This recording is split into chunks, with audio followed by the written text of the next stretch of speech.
Donald Trump a nommé Jerome Powell pour succéder à Janet Yellen à la tête de la Fed, le 2 novembre 2017. Alex Edelman Comme pas du changement dans la continuité.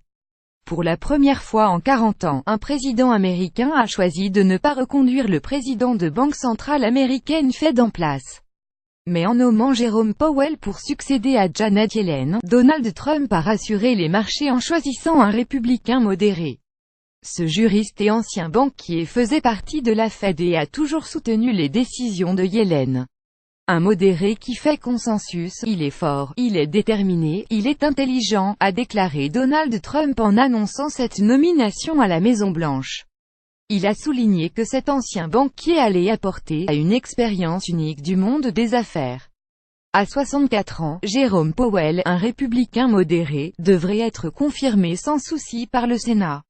Avocat et ancien banquier d'affaires multimillionnaire qui n'est pas un économiste de formation, il était déjà un des gouverneurs de la Fed depuis 2012, nommé à l'époque par le président démocrate Barack Obama, et il a toujours voté à l'unisson avec Janet Yellen.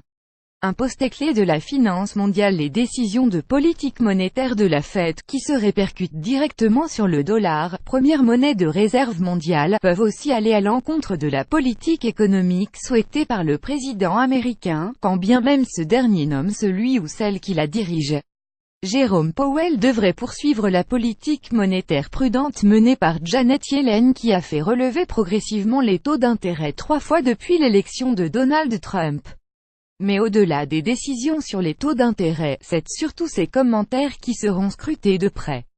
En 1996, l'exubérance irrationnelle des marchés, une expression prononcée par Alan Greenspan, reste perçue aujourd'hui comme annonçant l'explosion de la bulle des valeurs Internet en 2000.